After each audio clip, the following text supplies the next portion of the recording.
Alright, people, review of the week time. So, not really. For the last few weeks, we've been a bit spoiled, haven't we, with these? Because we've had a lot of reviews of cards to talk about. It seems like every other week there's been a big card, or at least not a big card, a card that warrants a good long talk about. There's been nothing on over the weekend. It was bound to happen, obviously August was a very, very good month, it's an extremely good month for I think a lot of content creators on this platform who do boxing, because there was a big show on almost every week. It was 3 big shows. So September, the last 2 weeks are going to be good, but up until then, I think there's a Warren show on Friday, I think it is. I think it's in the York Hall. I think it is anyway. Now, don't quote me on that, but I'm pretty sure Warren has a show on this week. A smallish one. Other than that, there's not really much on this week either. Now, if you want to talk, and I want to just talk briefly on the UFC card that happened last night. So obviously, as many of you will know, I am a proper casual when it comes to MMA. Alright, a lot of people, when I do live streams, they ask me, gee, do you think it is? Do you think it is? When it comes to MMA, specifically UFC, I really only know the kind of big names. Your John Jones, your Francis Ngannou, Stipe. I liked DC when he was competing. Guys like that, your Khabibs, McGregor, etc. I really only know them. I wouldn't watch. If there's nothing on and there's a UFC card or an MMA, Bellator, etc., I'd watch it if there was nothing else. If it was a Saturday night, there was no sport that perked my interest, and I wasn't doing it. Yeah, I'd watch it. But Israel Alexandra, I'm probably saying that name wrong. And people are going to butcher me are going to come at me for saying it wrong. But he took an L last night via decision, and it was it's really interesting, because in UFC, and it's one of the reasons I think UFC is really so popular as it is that in UFC, you could have a favourite, like Israel Alexander, and they just take a loss. They take a loss against someone who's not meant to beat them. And that's what happened last night. And, it's that unknown factor. If you look at MMA records, they don't give it. You look at the losses that people have, and against guys who you look and you say, well, you've beaten a bit better guys in the octagon, and you lost like at this level, you lost that level. It's crazy. And I think that's something that a lot of fans like, is that, in boxing, upsets happen all the time in boxing, yet they do. But it's very seldom you see a fighter who, is the guy, he's seen as, very, very good, and this, that, and the other, and he goes in there against someone who he should beat, and he just doesn't really get. And sometimes it can be a lucky shot, it'd be a shot that came out of nowhere, but sometimes it could just be, like last night, a guy getting beaten up over 5 rounds. It was interesting to watch. And, UFC, it's something that I am trying to get a little bit more into. A few people have asked me to do videos on UFC, and I'm not going to do them right now, for the simple reason, I don't know enough. Right? That's the long and the short of it. I don't know enough. I think it would just be a real casual's perspective, rather than, I'm not going to go and say, like, I'm an expert at boxing and this, that, and the other. I have a good eye for boxing. I know what I like to see and what I don't like to see. I know what I'm looking for with a lot of people. I know a lot of stuff that goes on, so I have a bit more confidence. Well, obviously I've been doing this long enough and built a nice following that I can talk about boxing. With MMA, it's like I don't want it to come across as a casual kind of thing, if you know what I mean, where it's like, oh, who's this guy, and someone tells me that guy's real good, and I'm like, oh well, see, that's why I don't do videos. So maybe in 6 months to a year, maybe we will, because I'm getting a lot more into UFC and MMA now over the last couple of months, so I'll watch out for that. In terms of the boxing world, the Four Corners, Marcus of Queensberry rules, boxing, it's been a week of, it's not been a great week in terms of some of the news we have gotten. So Tyson Fury, he kicked off his press conference for his upcoming fight with Francis Ngannou in October. It'll be next month. And I obviously talked about this very briefly. I talked about this very briefly in a video. We're going to talk about it here again. I'll quote Tyson Fury when he was asked about Alexander Usyk. He says, undisputed was his priority. He said, has it ever been his priority? Did I ever say I wanted undisputed? There's always been some other little something stream. If he takes a small percentage, it might happen. But if he wants a large bag, I'm going to say no thank you. I think Francis Ngannou is going to be a tougher challenge than these guys. These guys are just boxers. This guy is a fighter. So yeah, you know, and I'm glad to see the response of that video done very well. A lot of people were commenting saying, what do you do? And it's crazy because with the Anthony Joshua Deontay Wilder situation, which I'll talk about now in a couple of minutes, it seems like there's an issue with skill challenge and money, and it looks like that's stopping the fight from happening next. Doesn't necessarily mean it's stopping the fight, but it looks like it's stopping the fight from happening next. Unless, of course, both guys can come to an arrangement. Maybe they don't do it in Saudi. Maybe they take a reduced purse. It would still be a massive payday for both guys. We'll talk about that in a wee bit. But straight away, you have these Fury fanboys who, when Tyson Fury was saying this, saying, well, he doesn't need Undisputed, he's the best, who cares, he's making money. And straight away, they're coming down and saying, well, see, Anthony Joshua was afraid, he's ducking, he's this, that, and the other. It's like, Tyson Fury blatantly admits, I've no interest in fighting this guy, all this, making videos of himself saying, Usyk has to take this, and then we'll do this, that, in Wembley. John Fury saying that, Sugar Hill Stewart is lying when he said that he wasn't in the UK to train Tyson Fury. Well, by that admission there, it proves that he wasn't lying. We already knew he wasn't lying. All this defending, once Fury comes out and says it's not going to happen, it's like, well, it doesn't need to happen.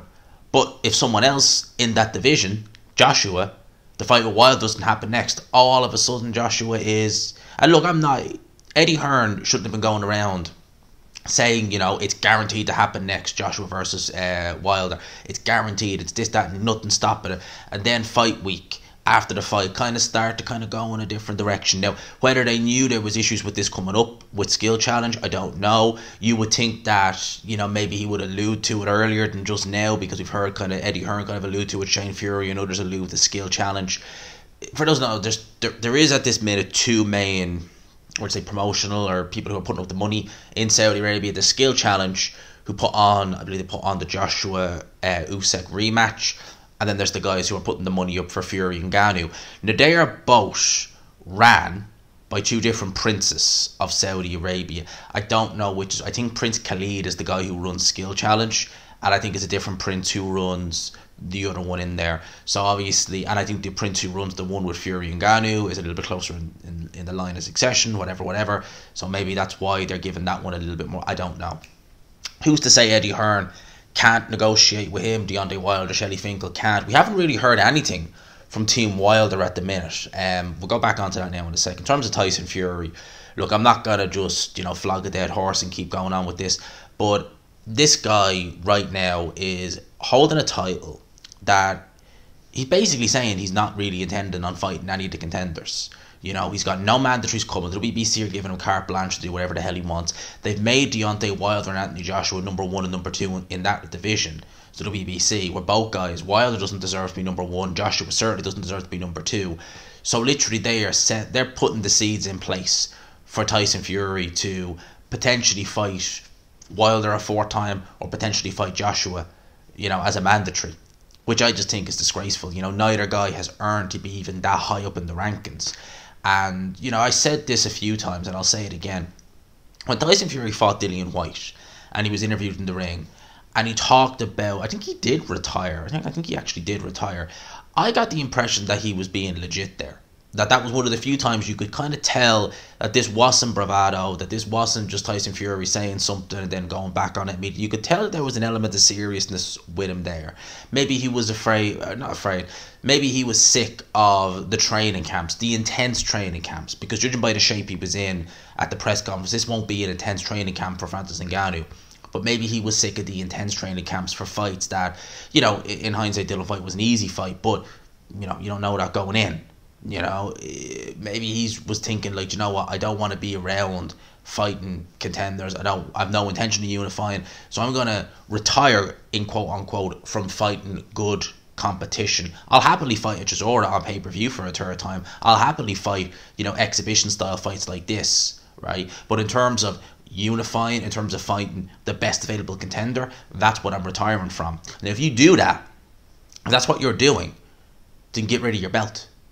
If Tyson Fury wants to, because he talked about fighting John Jones, right? If Tyson Fury wants to fight Francis Ngannou, and he wants to fight John Jones, and he gets rid of that WBC title, or he's stripped, then go right ahead. you're basically not relevant in the heavyweight division if that is the case. If you're basically saying this is the road I'm going down, it's like, okay, the division moves on. Usyk can challenge for a vacant title, or the vacant title can be fought between whoever, Joshua Wilder, and then Usyk can face the winner. It doesn't hold everything up. But what Fury is doing is he's essentially saying, I'm not going to fight Alexander Usyk. I'm not going to fight any of my contenders. I'm going to hold on to this WBC heavyweight title. They're going to give me carte blanche to do whatever the hell I want. And the division is stagnant. We won't get an undisputed fight. There's nothing you can do. Mandatories aren't being called by the WBC. It's an absolute disgrace. And, you know, I talked about enablers. And I say the Fury fans enabling Tyson Fury by just giving him passes. You know, vehemently defending Tyson Fury, blatantly ducking Alexander Usyk earlier this year, and then coming out and saying, well, it doesn't really matter. So, you know, giving him passes to duck Usyk, you know, you're giving him an excuse, and then coming out and saying, well, it doesn't really matter. You know, you're enabling him. You really are. And just saying, oh, he's already the best. He's not proved it, though. You know, how can you say he's the best? He hasn't proved it. You know, oh, but he would be. You aren't Nostradamus. You don't have a big ball that you can look into the future and say, oh yeah, he would beat him. You don't know that. The only way to do it, the only way to know it, is for him to actually go out and do it. That's how you do it. That's what Muhammad Ali, Lennox Lewis, you know, all them greats did. But you have to also look at the WBC, because they're just as bad. Sullivan is giving Fury carte blanche to do whatever the hell he wants. Alright? And yet, other champions in his divisions, Artem Beterbiev's, mandatory, can I unify with Dmitry Bivol? No, you can't unify with Dmitry Bivol. Why can't I unify with Dmitry Bivol? Because of where he's from. Stupid, nonsensical, ridiculous. All that, right, at 175. At heavyweight, just do what you want. You know, have a interim, not even have a fight against a guy who's never boxed before, and we'll even put up a little trick of title on the line. You know, unbelievable. The WBC really are a complete disgrace. They really are. And, you know, it just, when you look at it and you just think that this is an organisation which is one of the two oldest, and the two oldest organisations who you would think would know the best and would try and pride themselves on being, you know, the original two. You know, obviously I think the WBA came before, but it wasn't much between the two. That they want to be the most prestigious. They want to be the ones that are, you know, the gold standard. And they go and do this, and you have the WBO and IBF, who are not perfect, but they really are the gold standard if you think about it, because they enforce their mandatories. They call mandatories regularly. They don't really pussyfoot around when it comes to their champions, you know, or anything like that. They don't normally give them carte blanche, although some divisions they can be a bit more lenient, but for the most part they're more consistent, is probably the best word I can say. WBC and WBA, to a lesser extent, the WBC really don't give a damn if they like you. I mean, of course, if they don't, if you're not a champion that means anything, oh yeah, then they'll do their job. But, you know, if you're, you know, a cash cow or someone they really like, oh, of course, well, that doesn't, you know, that's just, no. So it really is, it's an absolute joke. You know, it really, really is. In terms of some other news, so Jared Anderson, his next fight is being planned on Shakur Stevenson's next card, which I'll talk about now. Originally, it was reported it was going to be Frank Martin. Not going to be Frank Martin now, we don't know, but they're talking about having him out on Thursday, November 16th. That'll be ahead of the Las Vegas Grand Prix. So that card will go out on a Thursday, so it'll coincide with the weekend where F1 is in Las Vegas. I'm looking forward to that race, actually, because the track looks fun, all right. I'm looking forward to that race just to see how it goes, to be honest with you. It could do one of two things. It could either tank or it could be a massive success, you know. Looking forward to it. Looks like an interesting track, but, you know, 3 races in the States. I don't know. I would get rid of one, two to max in the States, personally. We won't talk much about F1. Vasily Lomachenko, so it's still a bit unknown what's going to happen with him next, following on from the Devin Haney fight. But Bob Arum is saying here that he could end up fighting George Kambosos Jr. That could actually take place in Australia next year. It won't happen this year. Loma's taking the rest of the year off. That's fine. That's fair enough. Tremendous performance against Devin Haney. unlucky not to get the nod. Kambosos, very lucky to get the nod against Maxi Hughes. Really got completely schooled, got outboxed by Maxi Hughes, and it was a great performance by Maxi Hughes. It was a dreadful performance by Kambosos, and he should be really rematching Maxi Hughes. He really should. It'll be a payday, I suppose, for Vasily Lomachenko in Australia, but Kambosos should be rematching Maxi Hughes, because that was a horrible decision. It really was a horrible decision. Naoya Inoue versus Malon Tapias is undisputed at super bantamweight for December in Japan. Bob Arum has stated, wow, I mean, that is like, Naoya Inoue gets it done. You know, Fury fanboys, that is actually how you do your legacy. What Naoya Inoue is doing, he is going undisputed in the divisions he fights in, and he's getting it done like that.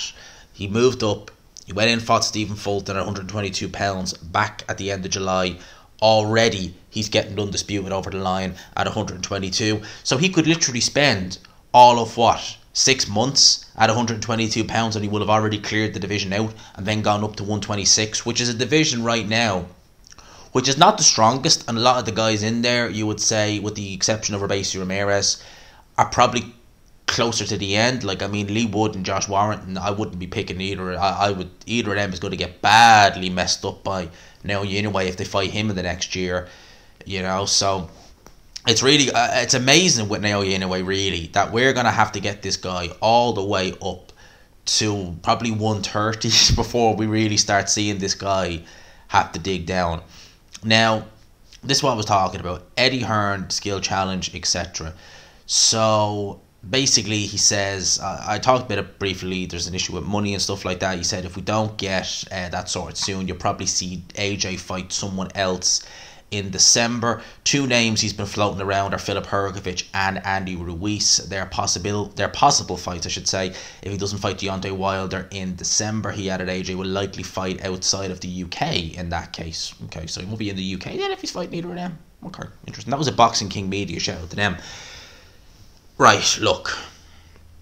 AJ Wilder, don't promise us it if it's not going to happen next. However, right, if it is a money issue with the Saudis, right, okay, that is kind of out of both guys' control. That's not both guys saying, you know, I don't want this or I don't want that. That's more kind of like, okay, look, slight problem with the funds. Now, what they could do is they could take it on the road. They could do it in the States. They can do it in the UK. Will it make as much as the Saudis? Of course not. It won't. It just won't, because they will put up unbelievable amounts of money for that fight. However, will it make nothing? No, it'll make good money. Like, Wilder Joshua is still a big fight, so that's what I want to hear from both guys. It's interesting we're only hearing from Eddie Hearn, because I would like to hear from Team Wilder. I'd like to hear from Michelle Finkel or someone like that in his team, just to talk about kind of what's going on behind the scenes, because Eddie Hearn is not pointing the finger at all at Wilder. He's not trying to deflect blame or well, yeah, he's not trying to deflect and say, like, you know, oh, it's this and what it's a case of, right, we're kind of all kind of in a bit of a sinking ship. We're trying to find a life raft here to get this fight to keep going. I hope it happens next. I really do, you know, because at the end of the day, although I feel Joshua does need more rehabilitation fights, if you're going to say it's going to happen next, it has to happen next. You know, if you're going to go and just, you know, base a whole card on, which is what they did with the Helenius card, although it was Dylan White originally, and saying, you know, get through this, it's Wilder, it's Wilder, oh, it's Wilder, it's going to be Deontay Wilder, it's going to be Deontay Wilder, and it's not. Oh, what? You know, don't do that. You know, don't do that. So I hope to God that they do find a way to get Wilder. I mean, I reckon they could probably do Joshua Wilder in a stadium in the UK. You know, even though the O2 was a kind of little bit like for those last two fights against Wilder, someone who's known in the UK, obviously with his trilogy with Tyson Fury, he was known prior to that. Joshua with that could do big numbers. Well, it will do big numbers in the States or in the UK. They'll probably do it in the UK. It would make a lot of money. And with Deontay Wilder, you know, Joshua is having these rehabilitation fights. Wilder will be out of the ring a year in October, and there's no fights on the horizon. Andy Ruiz has talked about Wilder wanting 10 million. I doubt that very much he'll get that. I think he's looking for a little bit too much money there. I think that given the fact that Wilder pay-per-views tend to tank bad, and PBC tend to make a loss on a lot of, well, I think they've made a loss on all the shows with Wilder, they're not going to want to be paying these guys any more than they have to, because they don't want to be taking L's everywhere on these shows. So maybe that's too much of a bet. I think it is. And if he's looking for that for Wilder, God knows what he's going to look for Anthony Joshua. So I would say, out of the names Eddie Hearn has mentioned there, if the Wilder fight doesn't happen, and to be honest with you, based upon how Joshua looked, I wouldn't be putting him in with either of them. Realistically, I wouldn't feel confident putting him in with either of them, truth be told. Hrgovic has looked shocking in his last two performances. He really has. And if that Hrgovic turns up, the one who fought Dempsey McKean, yeah, Joshua shouldn't have to worry that much. But if the best Hrgovic turns up against the Joshua we have now, Joshua's in trouble there. He is. Andy Ruiz, I mean, I don't really know what to make. Andy Ruiz is probably going to price himself out. You know, Tyson Fury, as I've said several times, talks a lot of nonsense, but, well, Frank Warren as well. But when they said that Ruiz was looking for a crazy amount of money for a fight in the summer, I kind of tend to believe them, because since Ruiz made that AJ money, he seems to only want these bumper paydays. And I kind of tend to believe that he probably did price himself out. And if he wants to do a trilogy with Joshua, I can imagine that they are going to look for, they're going to look for more money than the fight is worth. That's exactly what they're going to do. Now, here's a fight which is a good fight. Regis Prograis versus Devin Haney, looking set to take place in early December. I'm hearing it's going to be on the Zone pay-per-view, which is interesting. The Zone pay-per-view for Haney versus Prograis. It's a very good fight. I wonder, would it be pay-per-view in the UK, because pay-per-view in the US, yeah, maybe, but in the UK, surely they wouldn't put that on pay-per-view in the UK, because Devin Haney is not a particularly big name in the UK, nor is Regis Prograis. So, and it's on at an unreasonable time as well. Surely they wouldn't put that on. Surely it would be pay-per-view in the US only. It'd be very... I just think that would be poor form, putting that on pay-per-view, really, from the Zone in the UK, because, again, you know, you would think that for the really, really big fights that are happening on this side of the pond, yeah, fair enough, you put them on... Well, the Zone was sold as the end of pay-per-view, but if you're talking about, say, Joshua Wilder, yeah, of course, no one's really going to complain about that, right, this side of the pond or the other. But, like, Devin Haney is not a particularly well-known star in the UK, certainly not, nor is Prograis. I know Prograis pay-per-view with Josh Taylor, but yeah, that didn't do particularly well either. That's going to be on at an unsociable time. I really don't think... I'd be very surprised, and I'd be very disappointed if the Zone did do that on pay-per-view on this side of the pond. I know in the US you'd be like, well, they're going to do it for... I know, look, pay-per-view is a pay-per-view is. Unfortunately, we're kind of stuck with it now for the time being. Here's a fight that I'm just scratching my head thinking, really? Eddie Hearn has revealed in an interview that he's actually trying to make Dimitri Bivol versus Lyndon Arthur for Dimitri Bivol's WBA light heavyweight world championship. Not a great fight. Lyndon Arthur went life and death, nearly got stopped by that Argentinian fighter a couple of weeks ago. He's not looked good in a few fights now, Lyndon Arthur, to be honest with you. He will get I reckon Bivol will get his first stoppage since 2018. I think Sullivan Barrera was his last stoppage win, and I think he'll get his first stoppage against Lyndon Arthur. I really do. I think that's a complete mismatch. But saying that, when you look at light heavyweight, who really is there? You know, it's not going to be Anthony Yarde. There's no one really else at light heavyweight, unless you could try and coax someone up from 168. The division is starting to kind of get a little bit thinner with talent, you know. He's already beaten Zurdo and Joe Smith, and they've moved up. There's not really anyone else there, with Anthony Yarde obviously spitting Baturbia ever fighting, so it's a bit of a... Like, I get that it's slim picking, but that's a bad fight. That just doesn't compel me to view it at all. This fight, on the other hand, is interesting, and it's coming up pretty quick. Garcia versus Otto Valian, September 30th in Turkey. I'm looking forward to that. They've not announced what station it's going to be on, unless they have, in which case, leave it in the comment section and forgive my ignorance. But I watched that fight. I think that's an interesting fight. I would be favouring Murat Gassiev in that fight, personally. I think he'll stop Otto Valian, but it's an interesting fight. I'm just looking at that and thinking, Turkey of all places, like, why? Like, it's not a country I would associate at all with boxing. I mean, I wouldn't even imagine they're putting up that much money, but hey, okay. That's a great little undercard fight. you know, if you had like say a pay-per-view card coming up, like say in the UK, and you could get that fight on, that'd be a great co-main event. Like let's say hypothetically it was Joshua versus Hrgovic in December. Hypothetically speaking, that'd be a great co-main event. Just matchmaking, you know, helping out. In terms of other stuff, so Frank Smith from Matchroom has said that Matchroom have made a massive offer to Ben Shalom for Dalton Smith to take on Adam Azim. For that to happen on a Matchroom show upcoming. Dalton Smith, Adam Azim. Now, both guys are prospects at 140 pounds. Both guys, well, Adam Azim is promoted by Ben Shalom Boxer. Obviously, Dalton Smith is promoted by Eddie Hearn. Matchroom fights on DAZN. Ben Shalom has been completely unwilling to even entertain purse bids and have his fighters fight on other networks. It just seems like that's not an avenue he wants to go down. He's very high in Adam Azim, as are Sky. Personally, I've been more impressed with Dalton Smith. I think that he just has a better game. His fundamentals are better. I think that athletic and fast as Adam Azim is, he makes mistakes in there. He's easy to time. You saw it in his last fight, you know. He struggled a little bit in that fight. I've been more impressed. I think there's a lot of potential with Adam Azim, and I think that in some sense I'm looking at Adam Azim and I'm thinking, if you could get everything to work, you've probably got a higher ceiling than Dalton Smith, but it's not all working. Whereas with Dalton Smith, his whole overall package is, he's not as athletic or as fast as Adam Azim. Don't know who has the power advantage. I'd say it's about even Steven.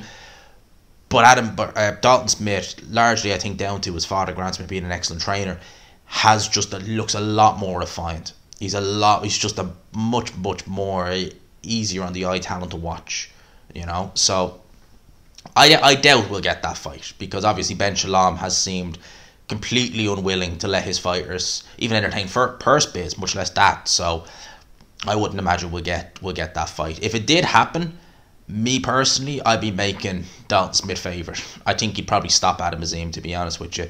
That's just my thoughts there. Now, obviously, I talked about earlier saying that there was the Shakur Stevenson Frank Martin fight. Well, apparently that is off now, as Martin apparently has done a U-turn and pulled out when the contract was sent to him after the deal with Top Rank was agreed. Martin is a PBC fighter, and I'm wondering, is that Al Heyman having words and saying, hang on a minute, I'm just wondering. That's a great fight. And Shakur Stevenson now apparently is going to have to face Edwin De Los Santos in his next fight for the vacant WBC lightweight world title.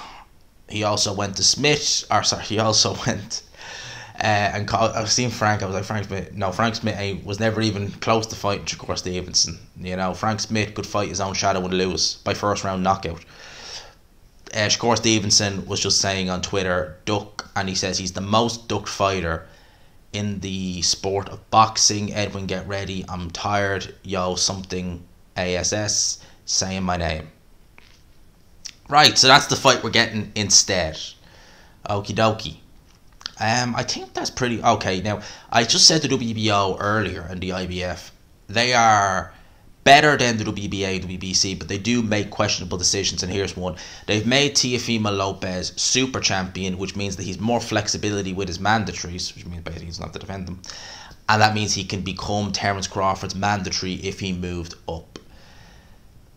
I wouldn't be picking Teofimo Lopez over Terence Crawford in a month of Sundays. I'll tell you that. Maybe that's Bob Arum trying desperately to say, please take his L. I wouldn't. I think Teofimo Lopez would get annihilated, truth be told, by Terence Crawford. I think it would be very ugly for Teofimo Lopez. And I like Teofimo Lopez. I rate him, but I think he would get completely splattered off the canvas against Terence Crawford if he fought him next at 147. It would not be pretty, I don't think. In terms of everything else, I think that's pretty much it.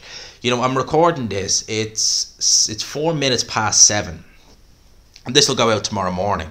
So I have the live stream planned for, well, now in the next 5 minutes. I'm doing it live. We're doing it live. Well, you'll probably have watched the live by the time you see this video. So I leave it there because I got to get stuff set up for that. But I hope you enjoyed the video, people. If you could, smash the like button on your way out. Hit subscribe, of course, if you haven't already. I hope everyone this week has a great week. I hope you all get some good news, myself included. You know, I got some good news last week. Hopefully I'll get more good news this week. And yeah, I hope you all enjoyed the video. Smash the like button. Peace.